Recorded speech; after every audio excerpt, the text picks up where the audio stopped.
Ndodhemi në kalan e Shanishas në Libohov, një nga thesarat më të veçantë të zonës, që dikur ka shërbyer si një pikë strategjike dhe mbrojtëse, ndërsa sot po kthehet në një destinacion të preferuar për turistët vendas, por edhe ata të huaj. Jo vetëm kalaja, por dhe shumë objekte të tjera të trashëgimisë kulturore janë objekte të tilla që duhen vlerësuar, duhen ruajtur, duhen pasuruar, duhen vetë këtu kjo është një muzeum i gjallë. Pra ajo është ndërtuar prej vitit 1706 deri në vitin 1798. Është një kala që është ndërtuar mbi rënojat e një kalaje të vjetër,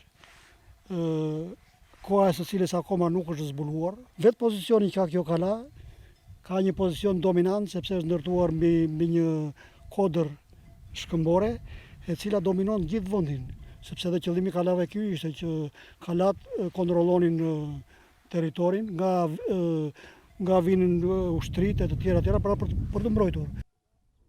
Sot përveç vlerës historike, kalaja e Shanishas ka fituar një tjetër jetë, atë të mikpritjes.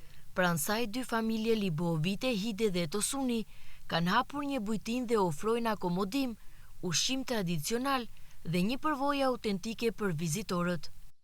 Duke parë numrin e shumë të turistave që vizitonin kalan e Libohovës, dhe ne menduam të krijonim një ambient duke përshtatur shtëpinë tonë në një ambient për të pritur turistat, për t'i akomoduar në ambientet që ne kemi krijuar dhe për t'i ofruar ushqimin tradicional që neve kemi të zonës tonë.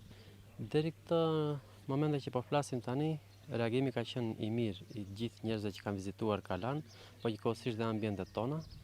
Kanë ikur të kënaqur nga shërbimi, nga ushqimi dhe nga gjithë pamja që neve ofrojmë këtu në bujtinën tonë. Shumë të kanë qenë ata që vizitojnë kalan dhe një pjesë e mirë e tyre kthehen dhe tek bujtina tonë për të marrë shërbimin që neve ofrojmë. Kalaja e Shanishas është shembulli se si një trashëgimi e lashtë mund të bëhet një mundësi për zhvillim të qëndrueshëm. Mjafton vullneti, dashuria për vendin dhe pak mbështetje.